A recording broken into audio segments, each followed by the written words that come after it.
All right, well, we're going to go ahead and get started. So, and then for other people who join us in progress, that's fine too. I certainly just want to welcome everyone for joining today. This is certainly a little bit different. Our first time trying to do a virtual alumni weekend event via Zoom or Teams. And so thank you all for carving out time today. And so I just, before we dive in, we have a hearty agenda. We're going to try to be really respectful of everyone's time and move rather quickly. That may be challenging with both me and Ned in the picture, but we're going to do our best to use our control today. And so I just before we jump in, just a big welcome to everyone for being here. And definitely we just want to comment about the school. Education has certainly been under a huge microscope over the last year and a half. And I could not be more impressed with how Church Farm School has thrived in these challenging environment. And the one thing I just truly compliment Ned, his administrative staff, our CFS superheroes, is how we never lost focus on what was most important, which is the boys.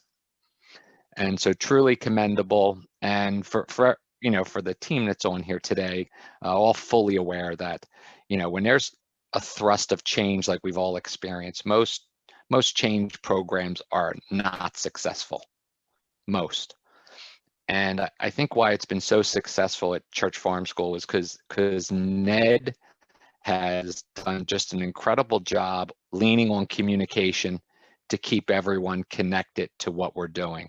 The parents, the boys, the association, and for me, it's just been such a blessed connection to the school and allows us as the alumni to then serve the school when needed in matters that most. And what we're going to hear today is not only some progress the school has made, we're going to spend a moment and we're going to move forward and share a couple of things the association has been doing over this past year, and maybe even some one or two things that we discovered along the way, a little bit transformative for the future. Maybe this change event has taught us how we can engage alumni who maybe can't make it back to campus and really support some of our look back, give back, comeback program.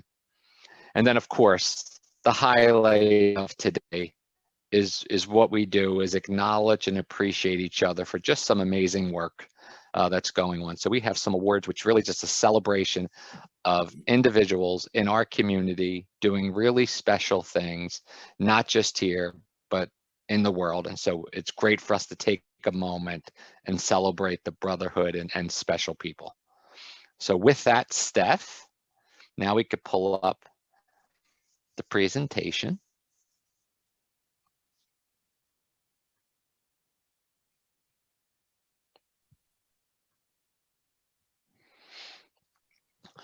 Okay, and there's the full agenda. It certainly may feel long, but it won't be. So let's move forward. Let's move forward, Steph. All right, and first thing we're going to do before we jump into hearing more about the alumni success, the alumni focus for 2021, we're going to turn it over to Ned. It's going to give us an update about things that are going on in the school, which I'm sure is part of the big draw for this meeting. So Ned? Great, thank you, David. And thanks everyone for joining us virtually. Even those who are probably watching this as a recorded meeting of the Alumni Association and presentation, that just means that you've been laboring out in the field and you finally found some time to put your feet up a little bit and catch up on the school. So we're glad that you're here with us. As David mentioned, all of this is geared towards student success and the continuing vitality of the Church Farm School mission that you all know so well, and that is our continuing privilege to serve. Certainly for me as head of school and my administrative team, we take our legacy and our history seriously, but we also take the present and the future equally seriously for us to thrive, as David mentioned. We think we are, even under these challenging circumstances, and it's my delight to share in a little bit of a report. But also before I do that, I want to thank David Dozier and the Alumni Council for their support throughout the year and over the last several years. This is a group that has been growing and has been really endeavoring to widen the connection to alums, young and old. And I mean that more qualitatively than anything. And that experience of being surrounded by this brotherhood, as important as that is to us as leaders of the school, it's really important to the boys that they feel themselves connected to the wonderful history of the school, to those who farmed the land, but also to those who were early innovators in what is now the modern era. And we'll say more about some of these individuals too, as we talk about awards and the new Joe Ryle Scholarship. So these things are important to us and to our continuing legacy. Just to touch on a few things that are going on at school, you're looking at a picture of the new front entrance of the school. It's the north-facing side of Greystock. Our capital project finished in early September. We went through some punch list items throughout the fall. But this is really sort of a wonderful new space. Right above the main entrance is an outdoor patio that extends the dining hall. And just in that right side of that patio is an expanded dining hall. So we look forward to the fall to actually sitting down as a school again for a family style meal, or even enjoying the outdoors when the weather's nice before the wintertime comes. So a lot of just sort of neat things that are there. And of course, looking across the Great Valley is just that splendid vista that, again, many of you know so well. And the last thing just to say about that project is that our capital campaign goal was extended from 5.5 million to 6.5 million. And John and his team, along with really great support from the board of directors, pulled in 6.7 million. So we're really excited about that extended goal line, but our ability to exceed it and doing all that. We could not do that without your support, without your introducing new people to our mission work. Everybody does that together. And of course, that's the story of Church Farm School. As we sort of move along, we spent the fall, or actually most of the summer, gearing up for COVID. A lot of planning went into that. And 3 different teams on health, certainly on some legal issues that we might have faced with some financial matters as well. But then last but not least on program. We presented a plan to our faculty and staff where serious concerns about coming back to school, our anxiety as professionals, our own care for our households, all the things that go into our shared human experience. And let's face it, by the time we got to the end of August and the needle on COVID cases was increasing, we had a national shared anxiety about the direction that was going. So we decided actually to stay remote and start online, but quickly found that we know that a number of students would benefit from being here. So by the end of September, 55 out of our enrollment this fall of 160, a third of our school, came back to live in the cottages. They had 2 weeks of quarantine with our faculty and staff there before being able to move around the campus a little bit, but they stayed learning online. We kept our faculty separate from students because our faculty actually come back and forth on a daily basis. So that level of contact with the rest of the world where we could keep most of the campus, we never really called it a bubble because we knew it wasn't going to be that, but we could keep our students more or less separate from most contact with the rest of the world, and that included our faculty. So all of our learning was online. That group of students stayed on campus until Thanksgiving. We had contemplated even staying on campus through Thanksgiving, but that being such an important family time, that after 8 weeks, the boys did return home. And we finished the first semester before Christmas, something we have not done in a long time. Our semester ended in January typically, but we ended then to focus on learning. And we also knew that we were going to take a longer break in the wintertime, because to bring students back early in January meant a really long stretch of time between then and May without a break, because to take a spring break meant another quarantine. And certainly one was hard and two was enough, rather than add a third. So we came back to school by the beginning of February, and another 2 weeks of quarantine. But by then, 2/3 of the school came back. Just about 100 boys came back to campus. Again, into the cottages, some of them with roommates this time. And we engaged with in-classroom instruction. What that meant for the faculty was that the classroom had to expand to hybrid, so that every classroom has a camera, has multimedia technology in it. Of course, all the students are on Zoom, but a display of that could drop down. That middle picture that you're looking at is a whiteboard. A screen would come down from a little higher up, and a video projection of their classmates on Zoom.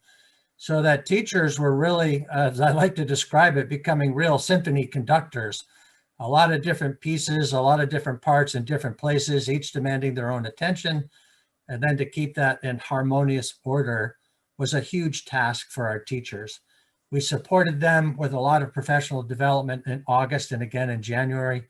John Spencer, who I spoke about last night at the gala, is a sort of a national guru on online education, really encouraging faculty to do new things, to be innovative, to try out a variety of things that they might not have done otherwise without that. And again, a lot of collaboration between colleagues from that point to make things happen. So as exciting and innovative as it's been, and we're learning a lot, it's also been exhausting. Everybody's pooped and trying to do that. And so here are men and women doing this on a daily basis. Some of them go back to the cottages to tend to students there, and certainly on weekends and weekend activities to make things happen. But the long story short is that even the students at home have stayed vitally engaged. Our curriculum may not have been as broad as we had intended if we were all here in the classroom. But on the other hand, the core of it, the dynamic core of it, is very much intact. And I was very heartened over the last couple of weeks to hear from colleagues in their own presentations to one another, their real relief, that sense of accomplishment that the boys, as they get to graduation, as they get to final exams, are actually meriting a real solid advance to the next grade level or to the undergraduate community that they've chosen for themselves. And even that's been fantastic. A number of boys at Amherst and Skidmore, I think, are the two leading colleges right now, but a number of other wonderful schools.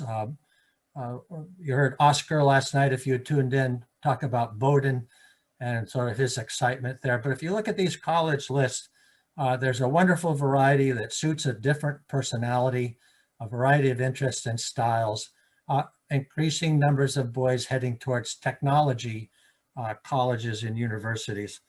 So that's pretty exciting as well. The other thing that as we've moved along, despite increasing COVID numbers, the real desire of the faculty and staff to be here. We have been fortunate to have had no instances of COVID student related on campus. We did have one touch of COVID go through part of our staff, but that was over the Christmas break.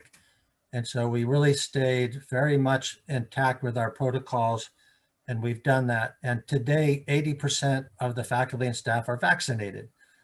So we've all been making sort of use of the Johnson & Johnson. Some are on Pfizer or Moderna, but we even may be able to give a J&J shot to some students before they leave. That's just becoming available to young people 16 and older. So we'll see about that. So a lot of good news just on the COVID front, on the certainly the adjustment front. If anything, aside from being focused on what matters, we are enormously flexible. We'll take some time at the end of the year to debrief, to take all the valuable lessons of what we've learned in a crisis, what we know we can do better educationally, how technology can be our ally as we then advance for the 21-22 school year. One word about that in terms of enrollment and the students that are coming. New ninth graders, we don't have a great bearing on their academic ability. Many of them have not been in a school setting at all over the past year. So our plan is to bring them back to school 2 weeks early. So instead of a Labor Day come back to school, it would be the 22nd of August for the ninth grade, maybe a handful of new 10th graders. But just to acclimate again to the learning environment, to be in a rhythm with teachers in the classroom, moving around, not just a classroom building, but the rhythms of a boarding school. And so we think that that will extend the runway that they have for success. It will give them, our teachers, and the rest of us, a chance to see what their needs truly are. If we can just keep things at a reasonable pace. The last thing we want to do is grind anybody too fast, too soon. We want that runway to be smooth. We want their launch to be successful. I think that's everything that we mean in our core values. So we're excited about those types of things as we go along. We're also excited to have graduation in person on May 16th. That's a Sunday. There are some things like track meets and whatnot on the Saturdays through May. Typically, we would want to sort of graduate on the next to last, if not Memorial Day weekend, the fourth Saturday in May. This time around, we're graduating on May 16th, a Sunday, with families, 4 members of each family being allowed to attend. We'll keep some physical distancing, keeping groups of people segregated a little bit from one another for health reasons, but it'll be fantastic to have some families and certainly celebrating the achievements of the class of 2021. We weren't able to do that with the class of 2020. A couple of weeks ago, we celebrated Earth Day, and we actually planted 2 trees out front here, the new front entrance, in honor of both the class of 2020 and the class of 2021 for their perseverance, their fortitude, their endurance of the pandemic, but also their ability to thrive. So a couple of dogwood trees will be here to remind us not just of the pandemic, but what human spirit does to conquer that. So we're grateful for those types of things as we go along in what we're doing. We continue to really move from strength to strength in so many ways. One thing that is certainly worth mentioning is that we are hoping that our enrollment of students from a wider geography than just the New York, New Jersey, and Philadelphia area might be concerned. We've expanded a little bit more into Chicago, into Atlanta. We'd love to be back out towards Northern Virginia, Western Maryland, Central Pennsylvania, doing places like that. So alumni out in those particular areas, if you can identify middle school age boys who are looking for an opportunity, the kind that Church Farm School presents, you are a big supporter and of great help to our admissions efforts. If you think about that and introducing a young person to the admission office or the admission office to that family, we'd love to reach out directly to them. So please keep that in mind as we move forward together as a school community. You're very much a part of that and a part of that effort. And that would certainly include any potential contributors to that effort to keep our school strong. We're not built on, although we do have a number of benefactors in our history who've done substantial gifts, the lion's share of our community is built on simple gifts. And those are gifts of really from the heart, that everybody sort of working together makes those things happen. So we're grateful for all of that you do, not only personally to contribute in that effort. We'll say more about that probably in a little bit, but also as we go along. Lastly, I think what I want to say just about the state of the school is that we're creating more initiatives around diversity, equity, inclusion. There's certainly a sense that the school, given its demographic, largely students of color, that things would happen naturally, organically. We'd be able to define that for ourselves, but we need to be more intentional. So over the last year, we have been more intentional, and I think you've been reading some of that in our publications.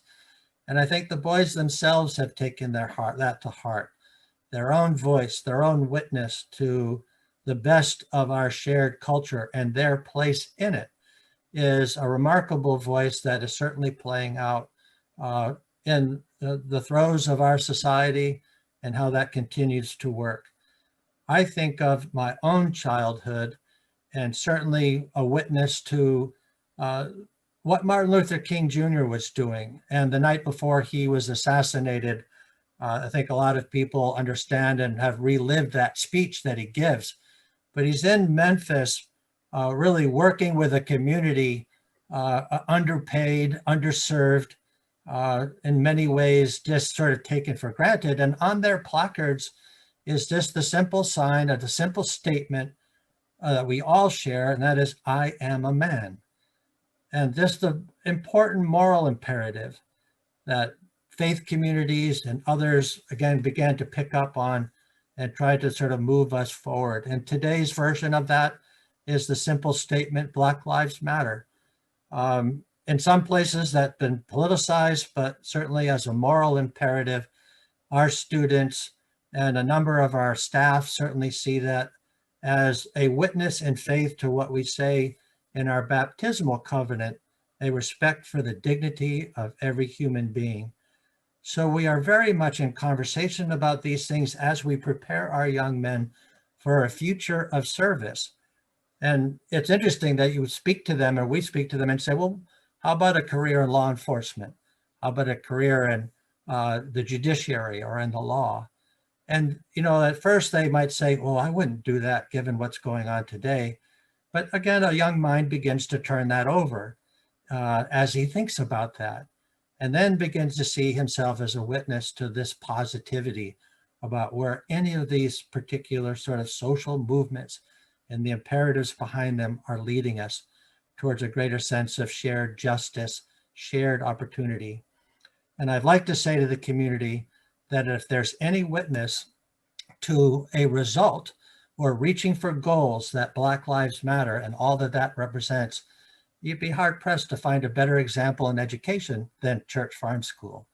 What we're doing here, for whom we're doing it, how we're doing it, the coalition of people that come together to make that happen is inspiring. It is awesome. And as I said, it's my privilege to serve as your head of school. So at that, I'll close perhaps a little bit longer than intended, but there's so much to say when you care about Church Farm School the way that you all do, certainly the way that my administrative team and I do, and I hope, as I've been able to indicate, our faculty and staff do on behalf of these awesome boys. So thank you, David. Thanks, Ned. Really appreciate the update, and just again, just gives us so much confidence in the current and future direction of the school. And so thank you for all that you do, and thank you for the big open arms for the association, always looking for ways for us to support, connect, and help us support our ongoing vision of providing opportunities to so many boys of promise. So I know I look forward to our annual breakfast where you and I get together. We haven't done it in person, but we will this year, where we get together and then we take a look and you share what's the road ahead for the school. And then as the alumni president, to be able to say, okay, here's how we think we can support it. And whether or not it's for the boys, the school, or the alumni association, and that relationship has only deepened. And behind the scenes, the team that comes together every single month to work on those agenda items. You see their names on the slide here. My brothers who bring so much joy to me and make this role so fulfilling, and I know some of them are on the call today, but Dozy, Don, Michael, Todd, Walt, Gibby, and Steve Chalk are just absolutely amazing. They motivate me. I live on Teams and Zoom calls all day. So for me to find an extra hour or two of energy to sustain those types of calls can be quite draining. I will tell you, I always look forward to those times together It helps me relive the brotherhood, what keeps me going. When we get together monthly, we share what's going on in our lives. So again, back to the caring and feeding of each other, we get plugged into what's going on with the boys, and always we never lose sight of what's in the best interest of the association. And so you'll notice also the one person who we continue to learn from on this slide is Stu Brackney. I made up the Council Hall of Fame, but if there was one, Stu certainly would be on it, because he continues to show us how to keep relationships alive. He's a true advocate for the school, and I'll call him an informal mentor by his actions for me, and allows me to see how I can be a better leader in the council. So a big thanks to Stu. Our goals for the year, they sit here right in front of us. If, by the way, this meeting on Alumni Weekend is part of our bylaws. For those of you who don't know that, we meet every year and we cover what were our goals for the year and what were our commitments. Well, they sit in front of you. So the Alumni Fund, led by Don Burt, Alumni Success, and virtual events led by myself, Laurie, and a whole host of other people to bring it to life. But before we go a little bit deeper on Alumni Fund and Alumni Success, I just thought we should at least take a moment and thank the team that supports us, which is Laurie, Jen Devine, John, Ned, Alexis, a new member to the team as well, as part of the administration. And Steph is just always amazing at helping us bring this together. A lot of times we're sitting in front of some of this for the Alumni Association, but the administrative support that we get for even events like this are absolutely incredible. So a big acknowledgement to the support. Alumni Fund. So we have a goal this year. Hey, David. Yes. If I could just interject a moment, I know this is a little off script, but I do. No, Ned, you're going to put us behind schedule, Ned. You're going to put us behind. No, go ahead. Go ahead. I'll be brief, but I do want to say a word of gratitude and blessed memory of Peter Goda, a non-graduating alum of the class of 1960. But Peter was really instrumental in making the council come alive. He served as its secretary. He held a lot of things together. He put up with a lot of ribbing that he got from a number of us as we went along. But I just wanted to honor Peter's memory and wonderful service to the school, but certainly to the Alumni Council. So thanks for that. Yeah, Ned, thank you so much. That's a great interruption. Peter's structure is what we tend to refer to. So his legacy lives on in the association. His guidance will be felt forever as we go through this. So certainly more than worthy of recognition today. Thanks, Ned. So just racing a little bit deeply, and our goal for the year for Alumni Fund was $120,000. I continue to be impressed with our association and ability to contribute and find ways even when there's challenges that lie in front of us. And so far this year, we are at $81,000. More impressive when you look at the full body of giving. It's unbelievable, highly impressed. Another $60,000 raised in the capital campaign so far this year, and also a significant amount of money raised for the scholarship, and more about that today. But overall, a total of over $249,000 raised from alumni this year. So completely impressive. I look at that as a really successful year, successful goal. More work to do, but I'm confident because the alumni always deliver when it comes to supporting our goals for the year. Alumni Success, I just want to, some of you may not be familiar with what that work is. And so we're committed. Todd Elliott, he's on the call as well. And so Todd leads us, and he works with the school and Tiffany Scott in order to see how the alumni can play an instrumental role with the Alumni Success Program. And what that is that we travel with our CFS graduates and help them navigate through the college system, right? Pretty good. So we don't stop caring after you leave the farm. We continue with our support, care, and feeding. And so for the past couple of years, the Alumni Association has written note. We have sent care packages to college freshmen, but we know there's more to be done. And just received a note from Todd yesterday about an amazing conversation that he had with our newest administrative support and in the development office, Alexis McDonald, who joined the team in March. And she didn't let a blade of grass grow underneath her feet before connecting with Todd and figuring out how we, the association, can play a more vital role. So look for hearing more amazing things from Todd and Alexis on what we're going to do in the future to support alumni success. And two things of focus for Alexis, which is important for our ongoing engagement of the association. She's really going to focus on our younger alumni. So making sure that as they transition, how do they stay connected through come back, look back, give back, and with conjunction with Todd serving in that role. And also going to see how we can optimize some of the more formal social strategies that are out there. We can do more with our LinkedIn, connecting talent to each other. That probably happens informally, but perhaps we can do it more formally. So that is alumni success. And then the last strategy that we had for the year were virtual events. And Steph, maybe you could just move to one slide. And this truly is about focusing on what matters. When we started this, you know what? We weren't sure if it was going to work. We weren't sure if the virtual events people were going to show up.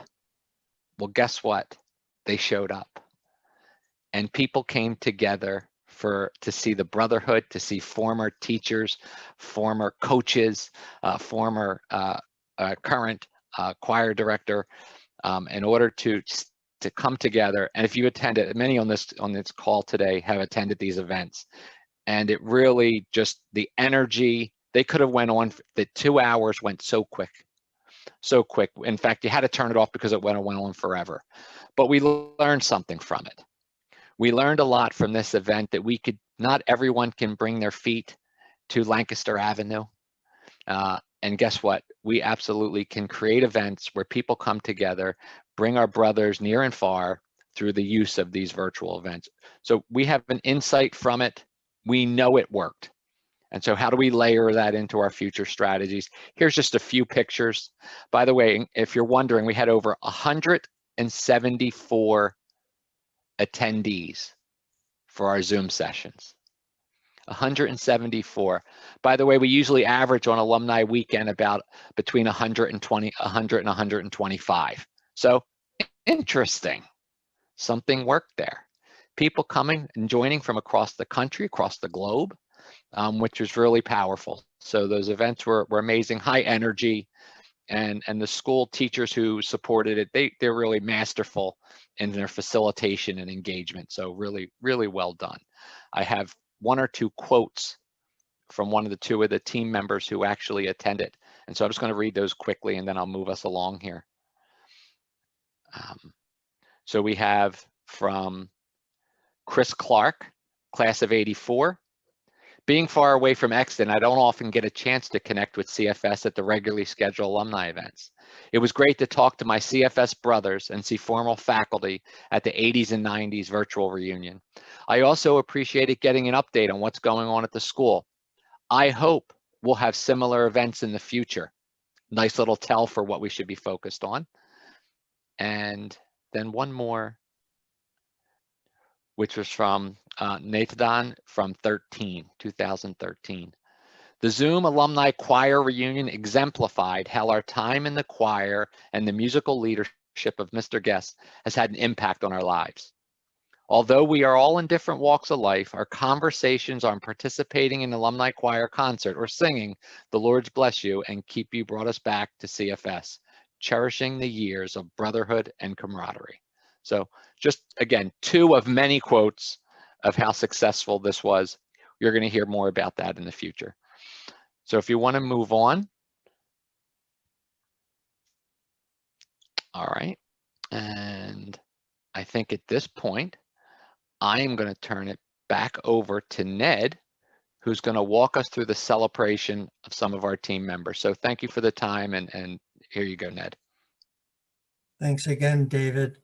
We're at the part of the program to recognize a number of individuals who've been extraordinary in a number of ways, certainly not self-promoted, but by the promotion and nomination of their brothers, others who know them well and know of their achievement. Their humility may not allow us to sort of get after this if it weren't for the nominations of their brothers who've stayed in touch with them in their lives.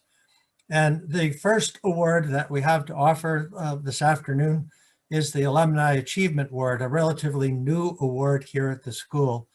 But we wanted to take a moment to recognize the achievements that alumni have in their chosen professions, lines of work, or their service to a greater good, all connected to human advancement. So Church Farm School alumni have excelled in many fields, including businesses and industry, the military, the arts, science, medicine, and engineering. Some are also successful entrepreneurs or providers of professional services such as law, the ministry, and so forth. And many are leaders in these professions who have a history of achievement and contributions for the greater good. Some of this could come over a lifetime. Some of this could come out of innovation. To recognize the alumni and their contribution, it's important for several reasons, not the least of which is to imbue current students with a sense of pride in Church Farm School.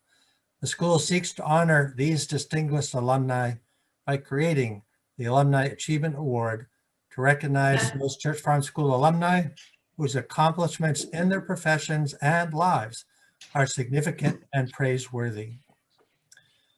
It is expected that these alumni will be exhibiting excellence and achievement in their fields, and the award is being presented annually.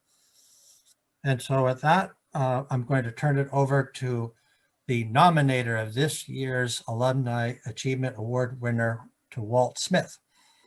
Hello, good afternoon. It's my great pleasure to present this award to Talmadge O'Neill, my classmate from 1986.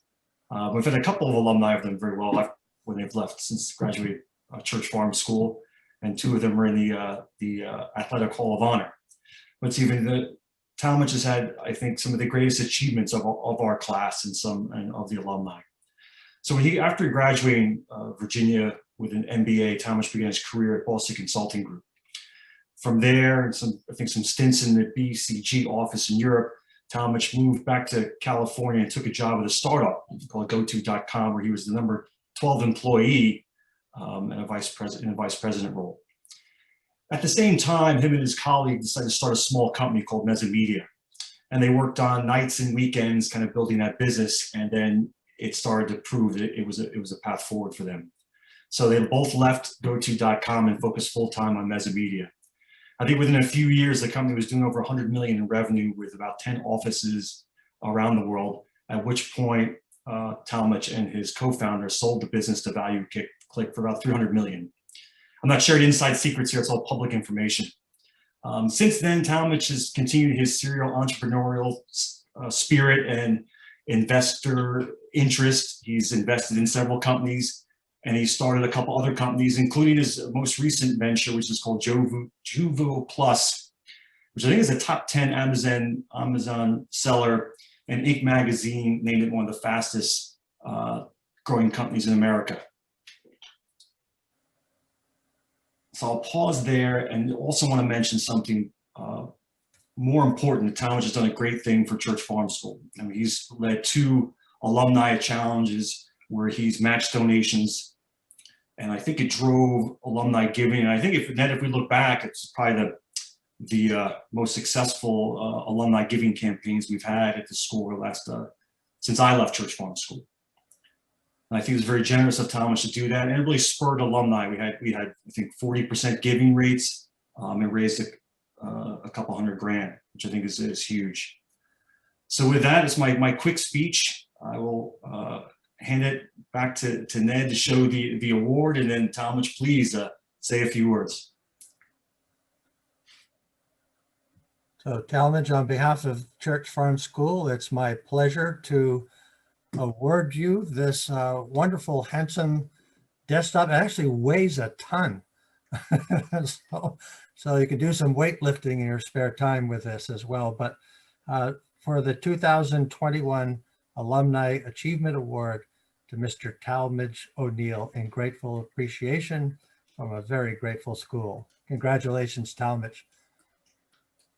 Well, thank you, Ned, and thank you, Walt, for those very kind words. I promise I'm going to speak for no more than 2 or 3 minutes. But I really want to start by thanking the faculty and staff at Church Farm for their hard work, dedication, and service. You know, as students, we don't thank you enough. But as the years pass and we reflect on our experience at Church Farm, we recognize that many of you dedicate a significant, substantial portion of your working lives to the mission of Church Farm.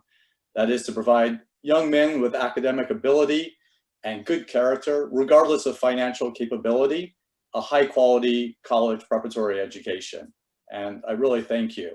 I mean, every time I see that there are still people working at Church Farm that I knew as a kid, I find it absolutely amazing. So again, thank you.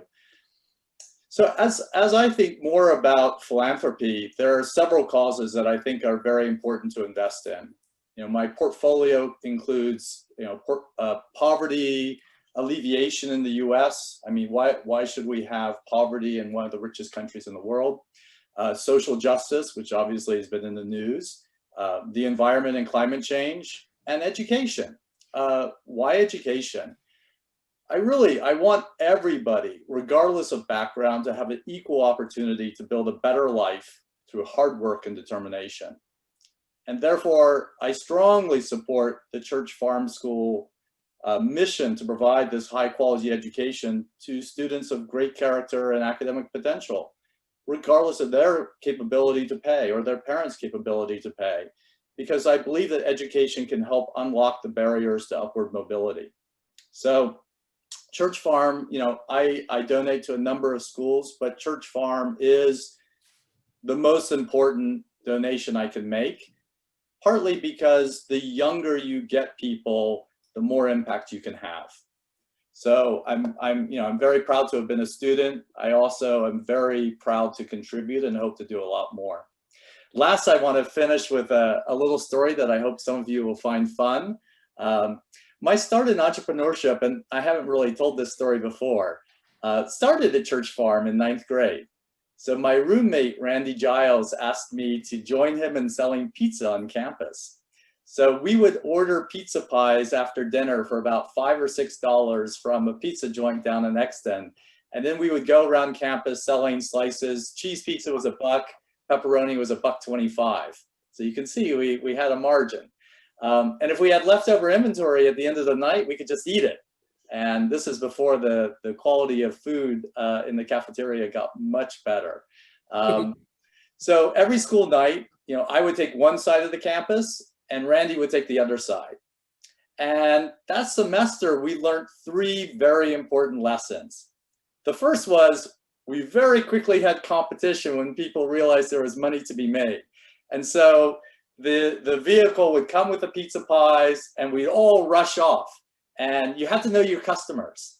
Like, which dorms do you go to first? So, you know, I run to this dorm because I think I got a bunch of hungry clients there and I got to get there before somebody else. And then how do you differentiate your products? Are you selling cheese pizza or pepperoni pizza or something else?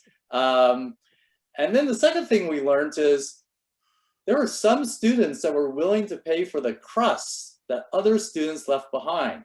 So one man's garbage was another man's treasure.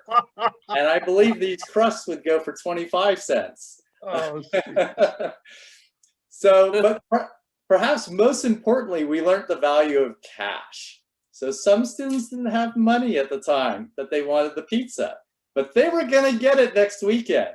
Oh yeah, my aunt's gonna give me some money. Don't worry, I'll have money for you next week.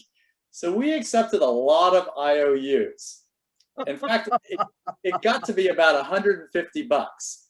And most of those were never paid. We went to the finance office, I remember, by the library, and we tried to get it deducted from people's allowance, but they wouldn't do it.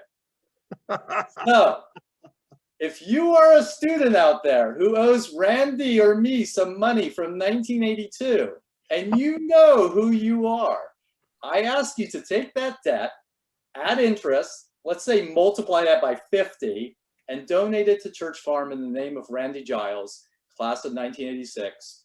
Rest in peace. Thank you. Thank you, Talmadge. That's great. I remember those days. Yeah.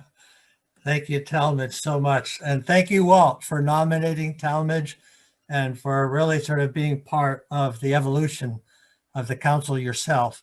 And Talmadge, for your continuing passion. We remain forever grateful. And whether it's here in Exton when you're out this way next, or out in California, out in the greater LA, Pasadena area, we look forward to connecting once again. Congratulations.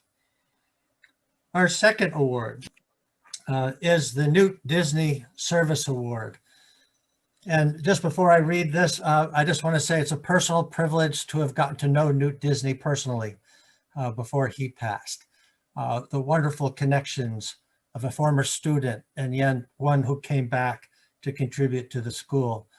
Some of the glimpses that you have of some of the shots of the new renovated spaces are of the original basketball court, which is now our student life area.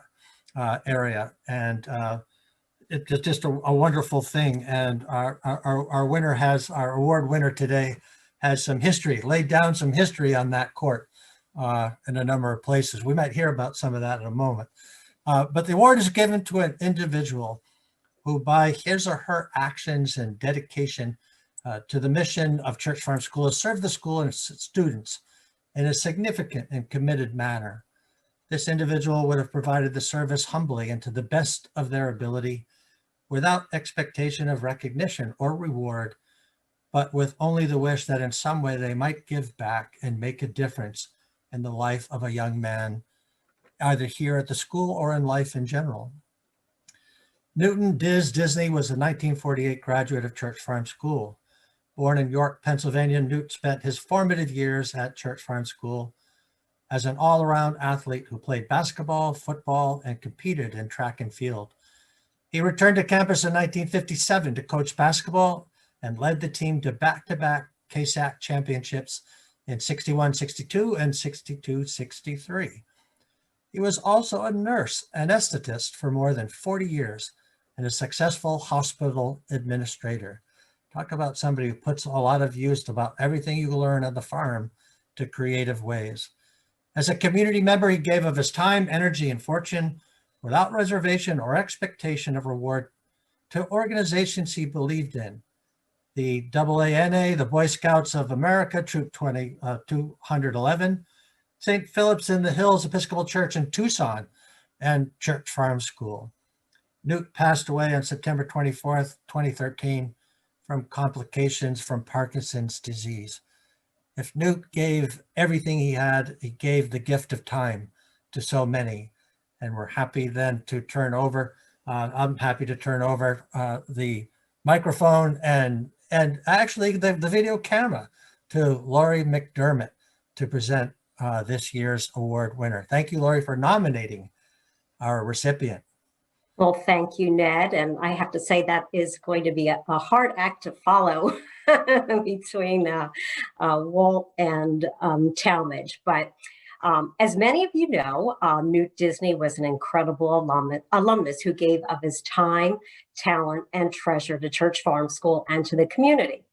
And others who were recognized for this prestigious award include Jim Pate, Steve Loney, Stu Brackney, and John Kistler. And I can honestly say that Church Farm School is fortunate to have a number of individuals who are so deserving of the Newt Disney Award. However, one candidate rose to the top of the list this year. And I'm happy to tell you that John Gromwell, also known as Jay to his classmate, and Hezekiah from his days with Dr. Schreiner, has been actively involved with the Church Farm School for the past 10 years, thanks to his classmate, Peter Goda. Peter was an integral part of the Alumni Council, and he worked nonstop to keep his classmates engaged and up to date on all things CFS. I'm sure John and members of the class of 1960 can attest to the very lengthy phone conversations and emails they had with Peter. I personally feel fortunate that I had the opportunity to speak with Peter in November to discuss John's involvement with the school, prior to his passing in December. Peter was so proud of all of his classmates, and he worked tirelessly to create this award. John's 40-plus years career as a chemistry professor at Miami University left little time for him to devote to CFS until after his retirement. Distance to Exton, Pennsylvania also served as a deterrent when John and his wife Joyce left Oxford, Ohio, and traveled to California and then to Georgia to help care for their granddaughter, while their daughter attended medical school at Stanford and completed her residency at Emory. And I'm not going to reiterate everything in John's impressive bio, but fast forward to these past 10 years. As one can see, education is paramount to John. He has been actively involved in providing educational resources to our STEAM program, including covering exam costs, helping purchase supplies, underwriting the Trout at Home program. And John remembers working the farm for half the day and going to school for half the day. And I can honestly tell you that he strongly prefers the college preparatory education our Griffins are receiving today. And realizing the importance of continuing education, John offered to co-chair the fundraiser for the Wilkins Scholarship Award. And this scholarship helps to provide a deserving senior financial resources towards his first year of college. And experiences have also always been a game changer for John. As a student, he appreciated the special trips to New York City and to Washington, D.C. that Dr. Schreiner made possible. And those opportunities opened his eyes well beyond Church Farm School. And this is one reason he has generously supported special trips for our Griffins. In addition, 4 years ago, John put Church Farm School in contact with former Olympian shot putter Reese Hoffa and completely funded Mr. Hoffa's trip from Athens, Georgia to the school. And Reese, as an orphan, Reese overcame a number of challenges and used his grit and determination to become a better student and follow his passion for sports. And this also provided a great opportunity for our track team to meet with an athlete of this caliber. And John also supports the Griffin Scholars Program here at Church Farm School. And he used his experience as a mentor with college students to make himself a resource to CFS students. In October 2019, he even flew from Georgia to Pennsylvania and back again in the same day so he could attend the special luncheon and meet the students that he had been connected to through the program.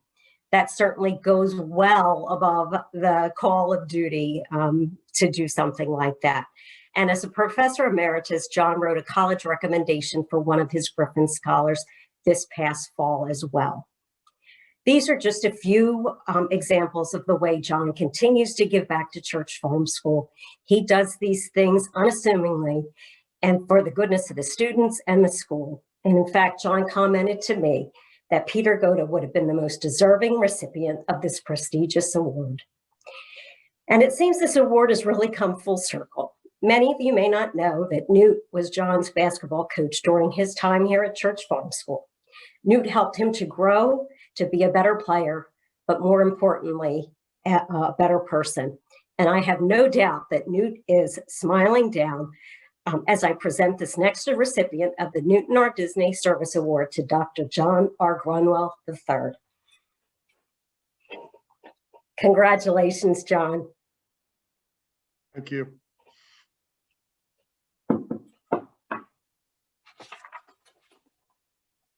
It's all yours, John. Okay. Well, greetings from sunny, cloudless Gwinnett County in Georgia. The weather's really great right now. And I live at the southern extremity of the Eastern Continental Divide, believe it or not. And I guess the thing I want to say first is that to my classmates, each of them has led an exemplary, productive life as a result of attending this school for however many years it was, for Mike Wallington and I, it was 8 years. We started out as nins. So I'm just an exemplar, an example of the quality of the people in my class and the quality of the people who graduated here, otherwise known as Aggies. Many of us succeeded in life because of our experiences at the school. The other thing I want to point out to everybody is that the Alumni Association would be lost without Laurie Mcdermott. And when my wife passed away, Laurie Mcdermott was there for me, emails. I count her as a great friend. I also count Steph Claypool, a great friend. When she's interviewed me, she's just allowed me to be myself. And I really appreciate all that she has done. And now for Newt. It is true that Newt Disney came to coach us our junior year. It was 1958-59 academic year. We were a very poor basketball team.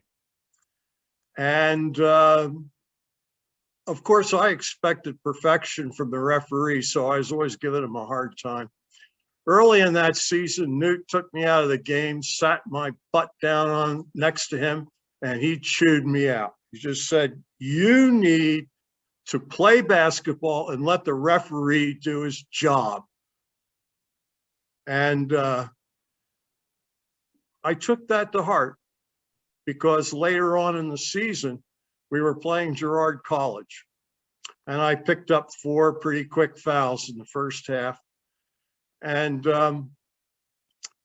we were getting slaughtered.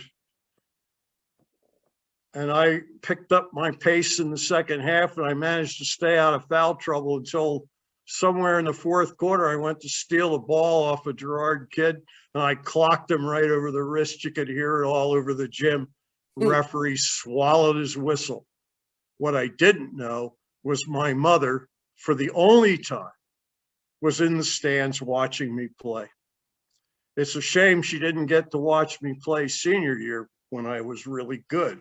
But anyway, so I'd like to just sum up what it was that Newt really taught me. Because Newt was a man who had a wicked sense of humor. He lived his life with passion and grace and courage. So that little lesson taught me the value of the old prayer: grant me the courage to change what can be changed, the grace to accept what cannot be changed, and the wisdom to know the difference. That's an important lesson to learn in life. I learned it early because Newt basically taught me, let the referees do their job, accept what comes along with grace, and adjust to what's going on. Change what you're doing, have the courage to change what you're doing in order to be successful. So that's the fundamental lesson that Newt Disney taught me. And it took a long time for me to realize what it was that Newt had taught me. But when you're my age, almost 79, playing on house money, you realize, you begin to realize what it was, what the gifts were that were given to you as a young person. So that brings us to the Tower Hill game. And late in the game, we were down a point. I was dribbling out the clock, looking for the last shot. I threw up a prayer in the lane. I missed. Tommy Neff got it, put it back in, and on the way back down, the kid from Tower Hill missed the jump shot. Nobody was around him. The referee looked at my classmate, Milburn, called his number, and Ma turned around and looked at him and said, "What?" Well, the kid went back to his coach and said, "Nobody touched me." And the coach said, "Go shoot the foul shots." He shot him. He made them. We lost. Later on, I saw that coach and I asked him, I said, "You know, nobody ever touched him." He said, "Yeah, I know." We had Tower Hill in a track meet and we kicked their butts. All right, so enough of that. The other thing, other story is the day we played George School, we had this play that you could play against a 2-on-2 zone. And I usually brought the ball up the middle of the court, and Tom Neff played high post. I got the ball into him, and I cut by Tom down the lane and around. Tommy threw the ball to the left to Jim Romali, and as I was coming around Carol Peterson, I had a free open look jump shot that I could make in my sleep from the left side. And we ran that play about 5 or 6 times in a row against George School, and I hit them all. And we beat them at the very end. What I didn't know was that Poss Wilkins was in the stands. I didn't know that till many, many, many years later. And Poss had cried. Well, when I learned that, it was because Newt Disney wrote me a letter. He wrote me a letter because the students, this is many years after I graduated, were complaining about something that they were eating on Thursday. Now, I know what we ate on Thursday at breakfast. It was wheatina, otherwise known as birdseed, and it was awful because no sugar. Okay, so I wrote down all of the food we ate and when we ate it, because in those days, the diet did not vary. That menu appears in the book on the history of the school. I wrote that. And Newt saw that. I guess the kids thought that was really funny. And they published it in the Greystock News. And Newt saw it and he wrote me a letter letting me know he didn't think I had starved on that diet, which is true. Some of it I really liked, especially the chili on Thursday night. So, or I mean on Tuesday night. So we were in the gym.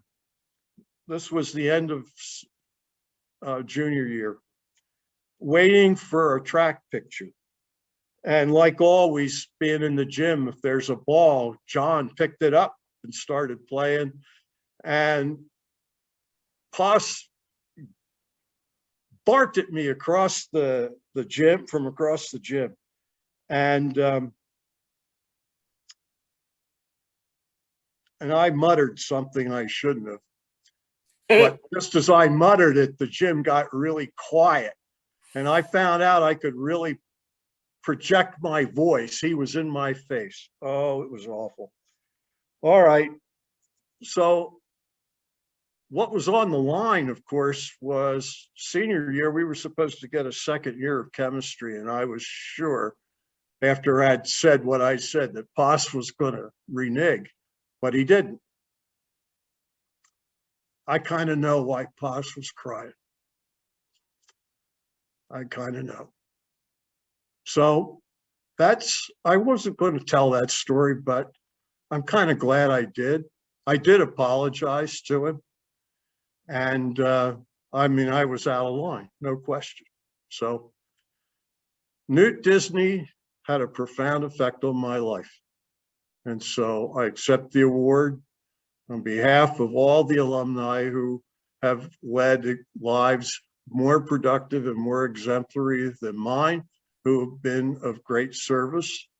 And of course, to the memory of Peter Goda, otherwise known as Goatee Man. I don't, you have to understand that when we were at school, everybody had a nickname. And I bet that's the case now. I bet the kids all have nicknames for the staff and teachers. And if you listen carefully, you'll find out what it is. Sometimes it's complimentary, sometimes it's not. But there it is. Anyway, thank you. And thank you, Laurie.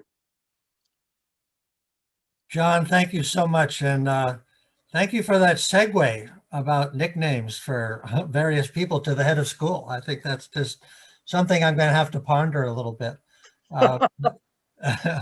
as we sort of go along. But and I'm glad we're recording this. I think your memories, I think, are certainly things that we will pass on this way by virtue of this. Our next award is the J. Tyler Griffin Award for Ambassadorship. And this was started in 2002 by the board of directors upon Ty Griffin's retirement from the board, which he had served for many, many years, being a lifelong friend of the second head of school, Dr. Schreiner. And they were Episcopal Academy buddies and lifelong buddies ever since. And I think at the time, another former board member, Morris Kellett, said this about Ty Griffin and his work as an ambassador.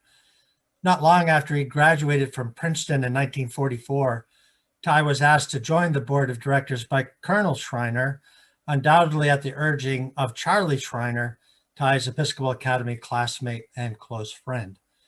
Ty's energy, good judgment, and devotion to Church Farm School were evident throughout the many years that he served as a board member, and made him the odds-on favorite to assume the role of chairman in 1981.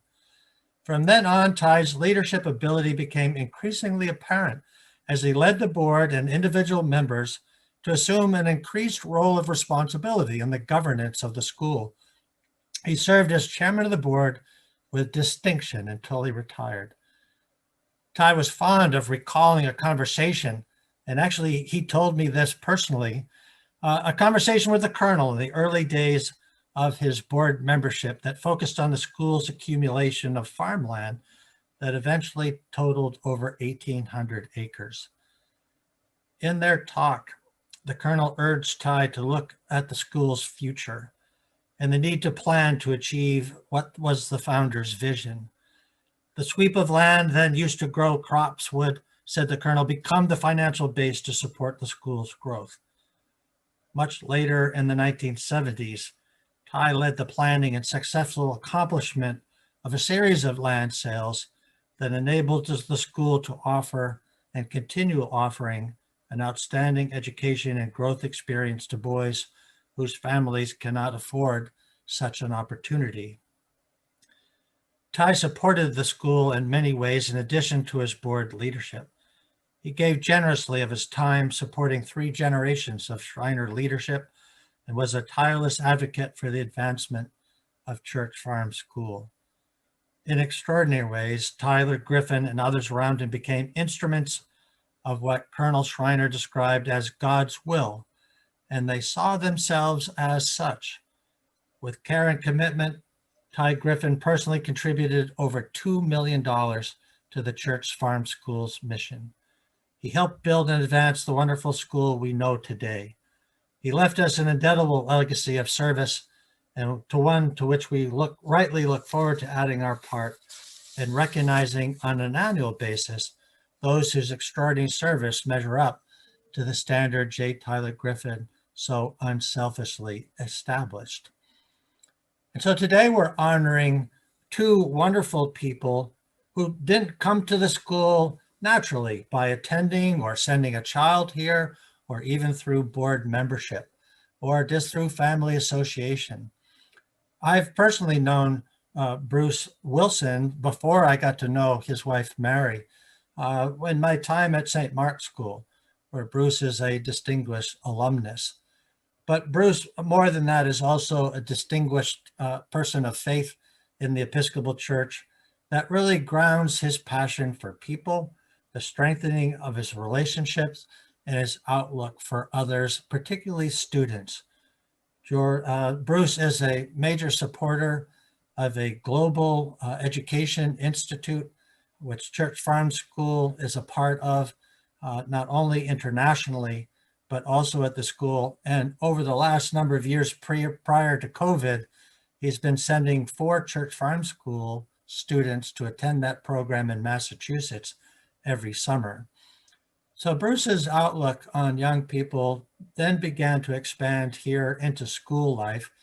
And eventually with his wife, Mary, who I got to know because they both were at St. Mary's Church in Wayne, where I did a few sort of guest supply preaching stints, and really sort of began to develop their passion for our mission and everything that makes us work, to the point where they both threw themselves into this work wholeheartedly. They have been co-chairs of 3 galas, among other things. And Bruce also served on as a member of the task force that became our capital campaign committee. And not only just giving of his wisdom, but giving a lot of his treasure to make sure that this happened as well. And this is it about sort of the Colonel's vision, about what we just described as J. Tyler Griffin's sense of vision and ability, of seeing ourselves as agents of God's will, learning to care for our neighbors' children and loving them as our own. And this is at the heart of 2 extraordinary people who are committed to really sort of the best in both what church and school have to offer. And I'm sure about what farm has to offer through tenacity, fortitude, hard work, and abiding commitment to God's service. We are working together on this planet in God's garden, and Bruce and Mary Wilson, I think to all of us, example some of the best of what the J. Tyler Griffin Award for Ambassadorship is all about. And so I have in my hand a small glass award, which I look forward to presenting to them.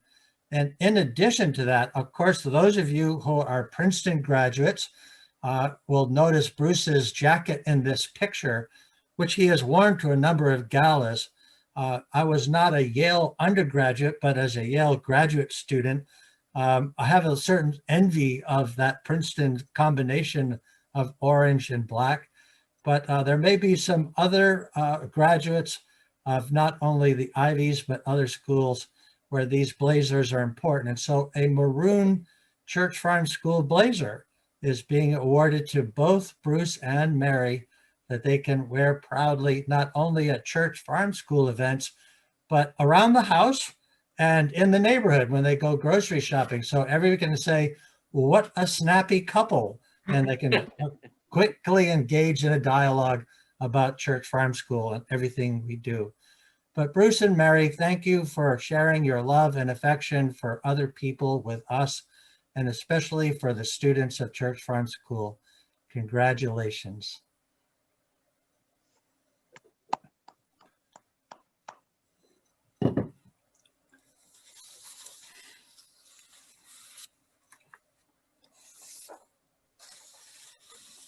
Our next presentation is the Joseph E. Ryle Endowed Scholarship.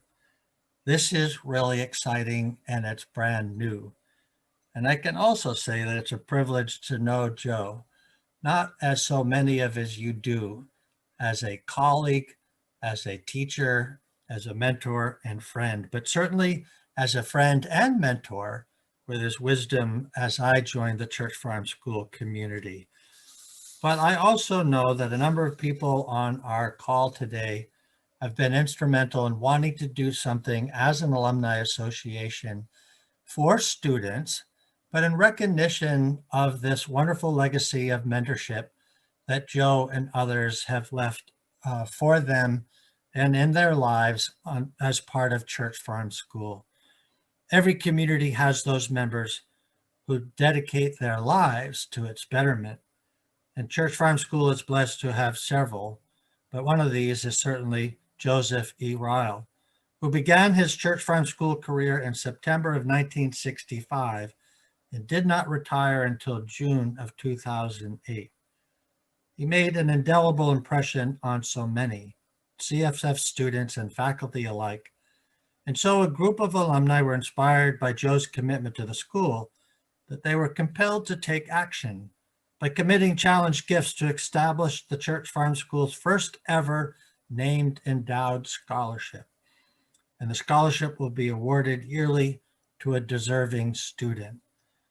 And I know that many, particularly on our last alumni wrestling call, which Dave alluded to in his opening remarks about bringing people together, just the outpouring of affection for Joe, and certainly for Art Smith, who has succeeded Joe in this role, but certainly Joe's sort of a class act and continues to remain that at the school, coming back to bestow gifts of his artistic creativity. You can see he's been an artist and certainly creative, wearing those bold pants some years ago, but also working with certainly twine and rope and just talking about kids about giving back. And so, Joe, congratulations on the honor of having this scholarship named for you and your service to the school.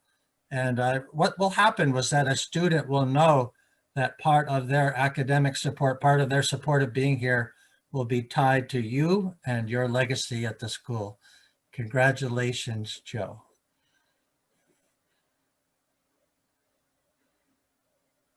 Okay. Thank you very much. It's hard to believe the legacy still endures after 50 some years when it comes to it. But I'm so happy that everybody remembers all the good things. As teachers, we so often beat ourselves up over mistakes we made and Absolutely. things we should have done differently. Right. So it always warms my heart to know that you think of us. Of course, as Ned has pointed out, others, to me, Church Farm School is really, it takes a village to provide for all these students and role models and everything. Very important faculty, house parents, administration, guidance, all the way down the line, staff.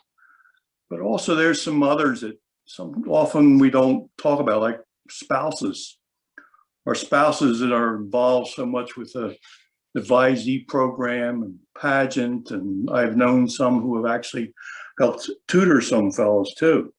Our faculty kids have coached in 3 situations that I know of. Upperclassmen, tremendous role models, alumni, parents, directors, office folks, kitchen crew and maintenance. And of course, being the old guy on the block, I want to say the farmers. The farmers, to me, were one of the greatest supporters sometimes when they were here. The fellows working on the farm with them obviously got some really good lessons in work ethic. And one of the greatest joys the first couple of years for me when we started the wrestling program was the home meets. When those guys would get off work, the farmers, they'd come trooping in the gym, the old gym over there. They'd move to the side of the door a little bit, but they're there, you know, in their farm clothes and they're like, they never would go up in the stands. I guess they felt kind of out of place, but they were there to support their boys. Paul Bien, Umpleby, Richie Adams, Lopez, Bobby Kurgan, just tremendous, you know, and I'll remember that to my dying day. That was really something else. The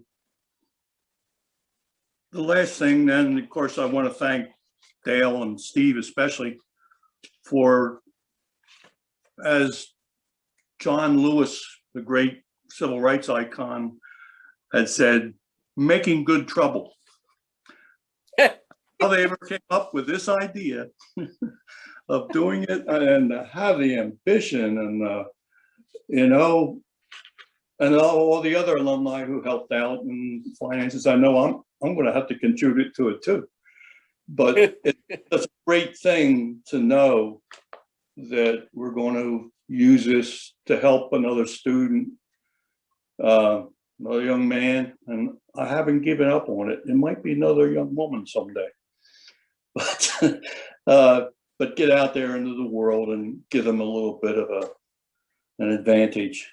Okay, Mariana, I love you. God bless you and the school.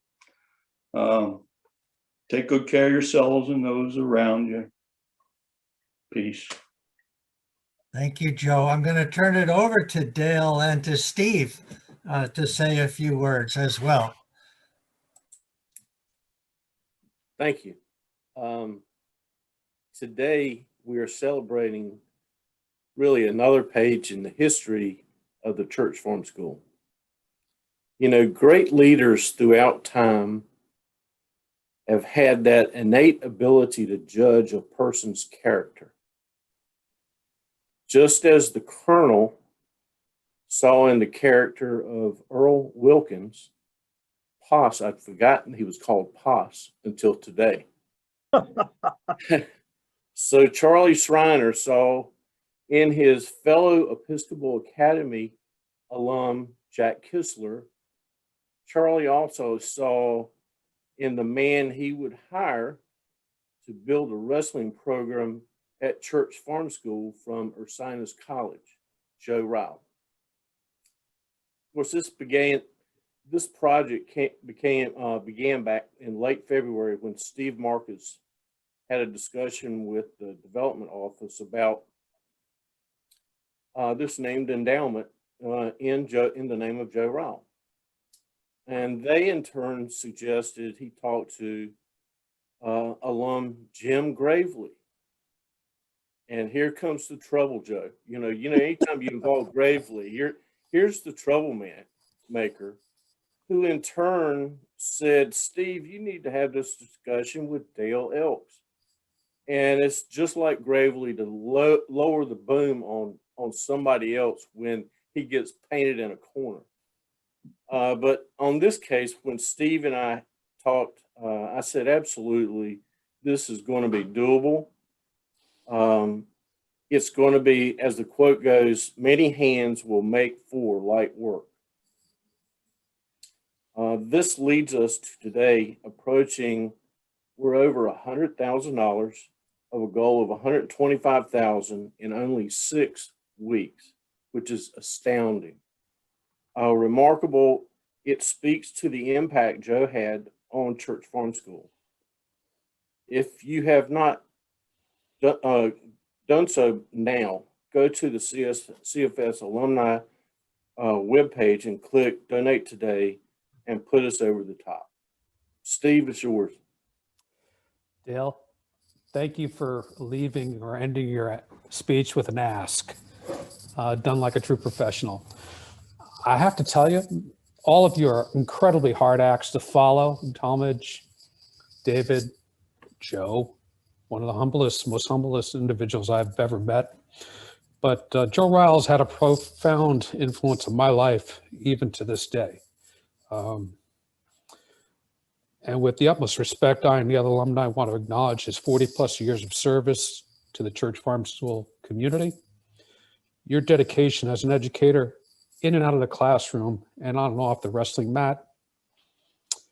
We're proud naming the school's first endowed scholarship after you because you deserve it. I also want to take a moment to thank the school's administrative team and especially Laurie for the commitment in making this happen. And as alumni, you guys did a lot of heavy lifting and we appreciate it as alumni. So Joe, congratulations.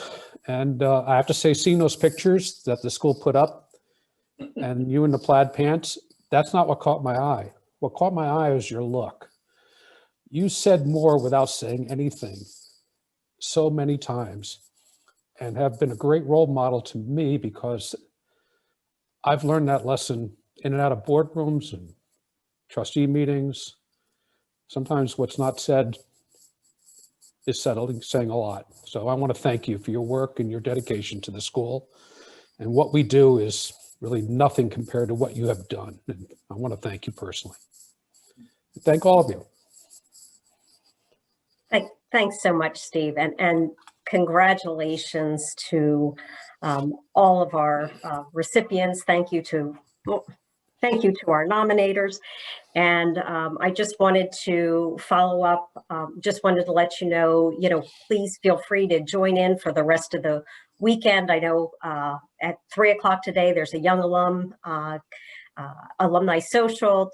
Tomorrow, there's a 70s reunion at 1 o'clock.